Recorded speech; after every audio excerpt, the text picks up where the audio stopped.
Hey guys, hope y'all are having a great weekend. It's rained the whole weekend here, so I decided what better time to do a video.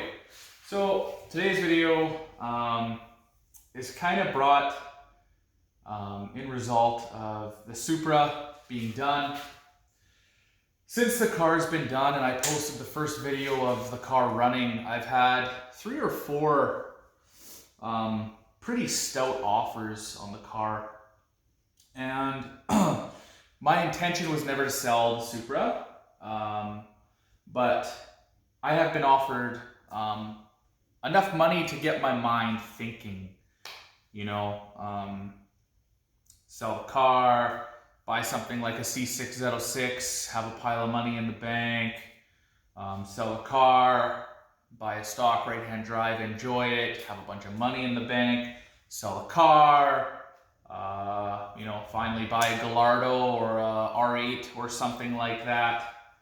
But just know that I've been offered a lot of money for this thing, and it's because of the demand, obviously, for the Supra. A lot of people think this will be the 69 Camaro or the Shelby GT500 67 Mustang. I'm not here to argue that. Either way, obviously the car does demand a lot of money, and it gets it. So I've experienced now that firsthand. Like I said, I got 3 or 4 pretty solid offers for my car. I got the appraisal done on it, and it appraised well into the 6 figures. But again, I never got the appraisal to sell it. My intention was never to sell this car. It was to enjoy it. And I'll let that be that. But that leads me into my next the direction of this video. And that direction is how long until Supras are no longer relevant?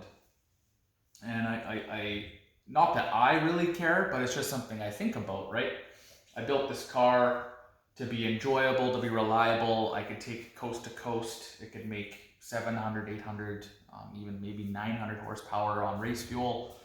Just enjoy it, and again, not sell it. So every once in a while, I catch myself thinking, when will Supra stop being relevant? And I kind of broke it down into 3 main categories that drive my thought process. And that is obviously performance, technology, and general aging of the car. So let's talk number 1, performance. How long until the Supra is no longer a beast when it comes to performance? And I don't really know how to measure that, just because, yes, in stock form, they are slow cars in comparison to brand new. Even our SUV would spank this thing stock, our Jaguar. But does anyone really care about that? I don't think so. It's very easy to make power out of the 2J. There is tons of R&D in these cars from Grannis Racing, from Real Street. They just came out with a billet aluminum block that'll be, a 2,000 horsepower street machine, essentially, potential. Joel Grannis just broke the H-pattern 6-speed world record. He's in the 6s now. Like, all of this stuff is phenomenal for the Supra and just backs up the price for these cars. But it just goes back to my thought process of, when does that end? And I'm not sure. Again, when these offers came in, I asked myself, would I be happier buying just using as an example, C606 that has 505 horsepower, a couple bolt-ons, let's say 600 horsepower, and I could drive it coast to coast, probably with less issues along the way. And I kind of say that because it goes down to my 3rd point that I said performance, technology, aging. Aging is that 3rd one that I have trouble with.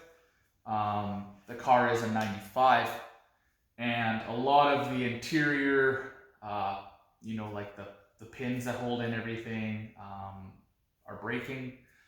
There are items in the car that I wish were brand new, obviously, and you either can't buy them or they're way too much money to justify buying. My passenger window stopped working, and I found out it was the master switch on my driver's side. From what I could tell, I ordered the last one in the world that was in a warehouse, and it was $300 US. Like, $300 US for a window switch. Like, come on, guys. Like, I obviously need my passenger window to go down, so I bought the thing. But it's things like that that are going to nickel and dime you. The engine and drivetrain is perfect in this car, but it's the little things like that. So I'm going to talk about aging quick, and then we'll go back to technology. This is going to be a short video, right, in relation. There's not going to be a lot of graphics and stuff. I just want to have a real conversation with my followers, friends of mine, etc. So I guess to conclude on the performance side, yes, the performance is here. The potential is huge for the Supra. But when does that run out? You know, I'm seeing more and more as the years go by, there's more daily friendly cars that are making this kind of power with a lot less worry. I mean, that's obvious, right?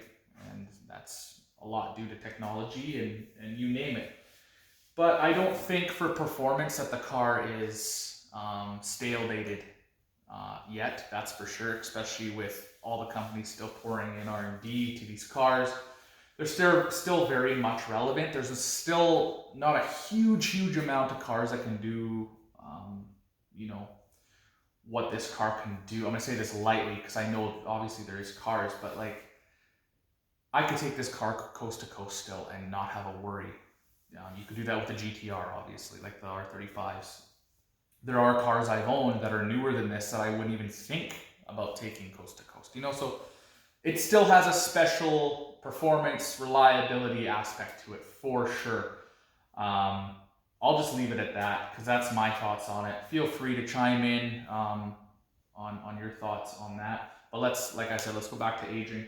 So aging, the body panels on the car on the inside are either discontinued, very expensive to source. You know, like the back of my hatch, the body shop, when they scratched all that shit up. Excuse my French, but they scratched all the stuff up in the back hatch.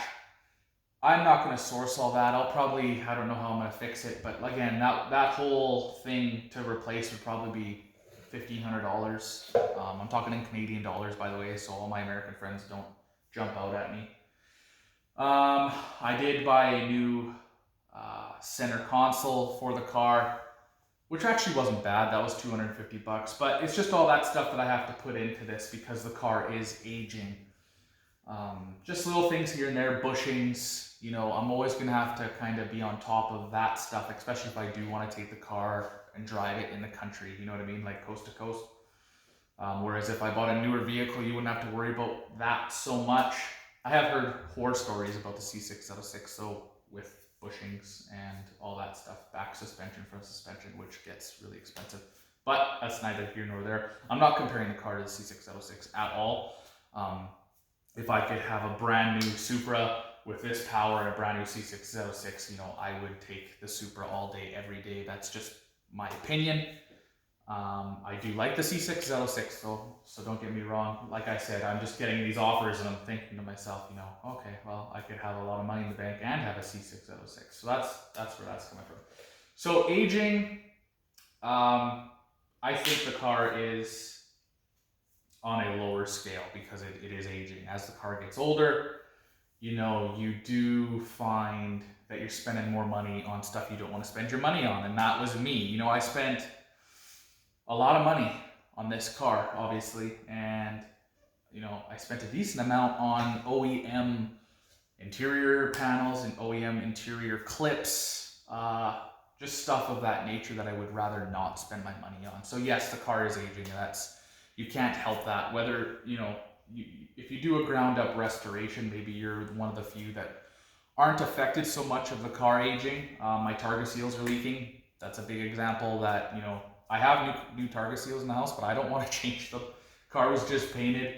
I don't drive the car in the rain. When I do wash it, I do get a couple drips between the Targa and the A-pillar, which is, you know, where they leak essentially.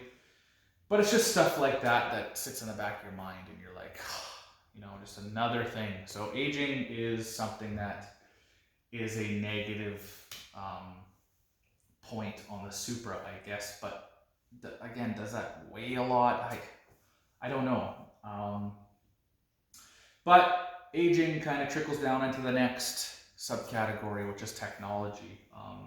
Obviously, this technology is dinosaur technology. The ECUs have come a long way, which help this car be a better performer, be a better reliable, high-power car. The Link ECU I have in this thing is absolutely phenomenal. It is street-friendly. My car is making roughly 600 horse.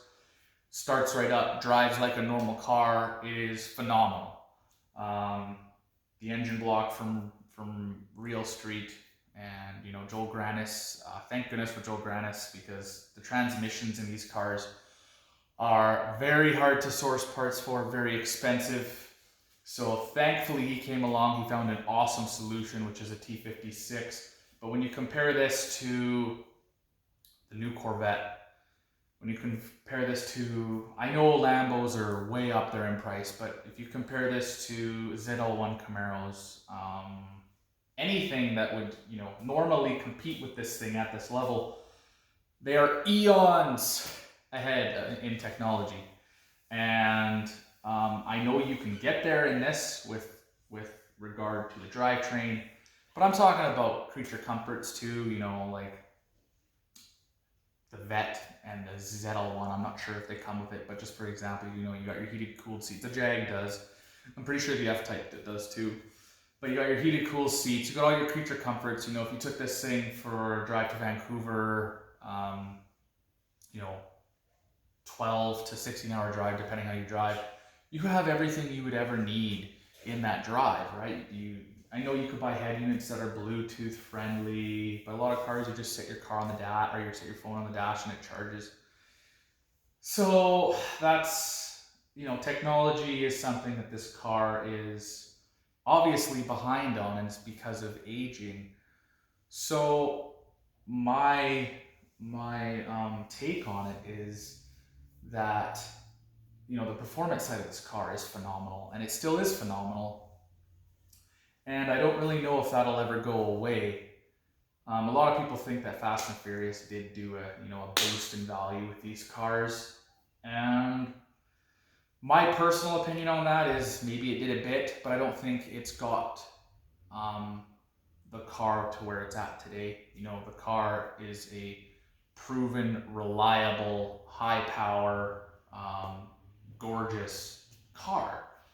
And maybe the Fast and Furious did a little bump, but there's other star cars in that movie, the Eclipse, for example, that it didn't do anything for.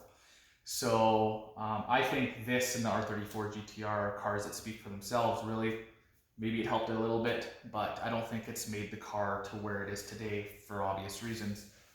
But I think the car, so for performance, I think it's there. It's plain as day. The car is still breaking records. It is still essentially a heavy hitter in TX2K. The year I was there, it was all the Supras that were in the 7s and the 6s, and even in 2020 was the same story. Obviously GTRs are right there behind them, or even beside them. I just don't think I've seen GTRs run the same at TX2K. But the twin turbo Lambos, same deal. I'm not well versed in those two cars. A lot of people tell me they break after they go down the track 5 times, whatever. I don't know. But I do know the Supras. The Supras held together fairly well. So let's just be honest, the performance side of the Supra is there. The aging, obviously the car aged well as far as looks go. The car looks just phenomenal, in my opinion. But it's the little things, the targa seals, the door clips, the interior panels that are kind of deteriorating, and you need to fix them somehow. They're either going to be expensive or you're not going to find them. So keep that in mind. I'm going to have to do something with mine too. Mine isn't perfect, but mine's not bad either. So aging, I I obviously wish the car was newer. So that is something that goes against it. Technology, I'm okay with technology for the way that the car is for the drivetrain and everything. Like I said, thank goodness for companies that are pouring R&D into these cars, or else it wouldn't be what it is today, obviously. It'd be nice if the interior had all the creature comforts, I guess, but then you're adding weight. So it's just like, it's really hard for me to gauge. I just wanted to do a video to see where everyone else stood on this subject. I think I'm gonna title the video, you know, something like, is the Supra still relevant, or how long till the Supra isn't relevant?